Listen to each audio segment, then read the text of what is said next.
January 12th is the day most New Year's resolutions go out the window, but goal setting is a powerful process for thinking about your ideal future while having something to strive for. It can also be a way to motivate yourself to turn your vision of this future into reality. Here to share some tips and a resourceful tool to help us set good goal setting habits is leadership coach Andrea Janzen. Thank you very much for being here on this Monday morning with us. We very much appreciate it. So as I just mentioned, the first 2 weeks of January are when a lot of those New Year's resolutions go out the window. So why do so many people fail in accomplishing the goals that they set out for? So the main thing, I want to go back to this idea of ambition. And the definition is the desire to achieve something, typically requiring determination and hard work.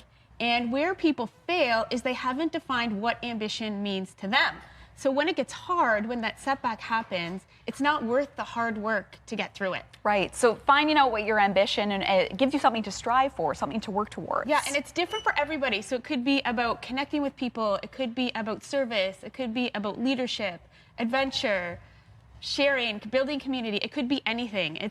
And you need to really figure out what that means for you. Okay. Well, you've brought one of your journals here that can help you, if you fill this out, it can help you sort of figure out what your ambitions are. And before this interview, you had me do one of the segments of the journal to sort of figure out what some of my goals could be now and in the future.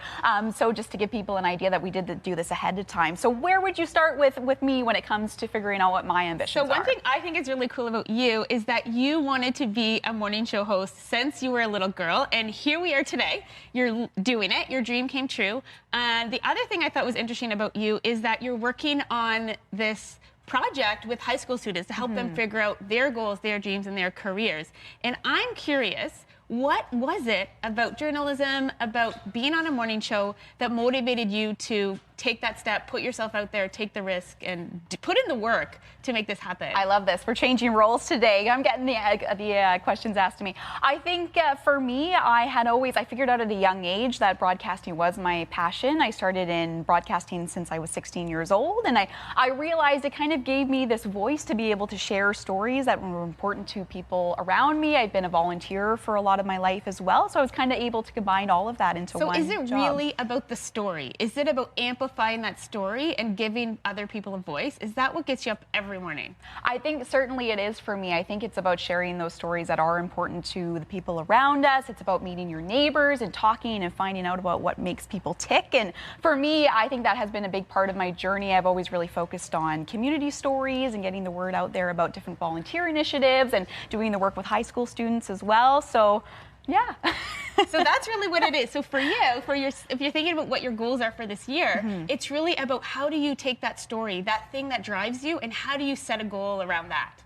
Right, and very good advice, and people really need to dig down and take the time to be able to figure that out, because for some people those answers don't necessarily come naturally. So that's why I've had to look through this, and I think that this is such a great journal to be able to really figure that out. And it is hard work to take your time to go through the questions and really think about it for yourself, but it's worth it. Yeah, it's totally worth it. And so the questions are all in the Ambitious Everyday Journal, and you can actually get 11 pages of the journal for free on my website, andreajanzen.com, and it is all the questions that I took you through, plus some accountability for every day. So you really have to do this work every day, because things get hard, and once you start going, you may write down the wrong goal, but that's okay, because as soon as you see it on paper, you'll realize, you know what, maybe that's not the right goal, but it'll help you get closer to the right one. Right, and that's what's important. Well, thank you so much for being here this morning. It's been such a pleasure to talk to you and to think a little bit more about our ambitions and what we want to work towards in our future. So we've got a link to Andrea's website up on our own website, where you can find the journal and find more information about her and her work here in Halifax. We still have much more here to come on CTV Morning Live. We'll be right back after this short break. Stay with us, everyone.